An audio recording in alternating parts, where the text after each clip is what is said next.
4-5টামান তামোল বান্ধি মই আৰু লগৰটো বিয়াৰ নিমন্ত্ৰণ দিবলৈ আহিলো। ইয়াৰ ভনীয়েকৰ বিয়া, তো তামোল বান্ধি নিমন্ত্ৰণ দিয়াটোৱে আমাৰ নিয়ম। পিছে ই বোলে ঘৰকেইটা ভালদৰে চিনিয়ে নাপায়। মই বোলো ৰাস্তাত সুধিমচোন কাৰোবাক। তো সেই বুলি চানা বিস্কুট লৈ আমি বাগজান পালোহি।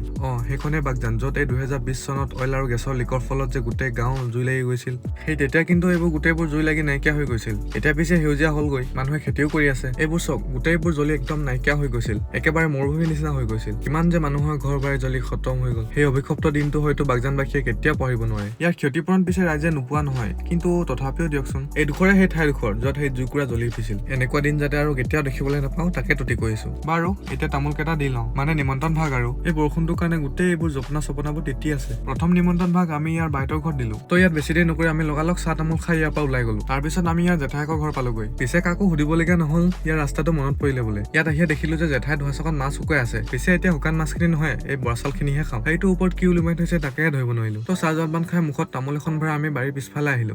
জেঠুৱে নাৱৰ পৰা পানী সিঁচি আছে। জেঠাইহঁতৰ ঘৰখন বিলখনৰ একেবাৰে কাষতে লাগি আছে। তো মাছ চাছবোৰ প্ৰায় খাই থাকিবলৈ পায়। এইকেইটাও খুব সম্ভৱ মাছ মাৰে কিবা সঁজুলি। পিছে মই নামকেইটাহে নাজানো। আৰু ইয়াত জেঠুৱে আমাক ঠাই দেখাই দেখাই নাওখন চিধা কৰি ল'লে। লাহেকে জেঠুও বিলফালে গ'লগৈ, তো আমিও তাৰ পৰা ওলাই আহিলো। লগত এই শুকান মাছ অলপ আৰু ৰবাব টেঙা এটা জেঠাই দি পঠালে। পিছে মই কিন্তু শুকান মাছ খাই একদমেই বেয়া পাওঁ।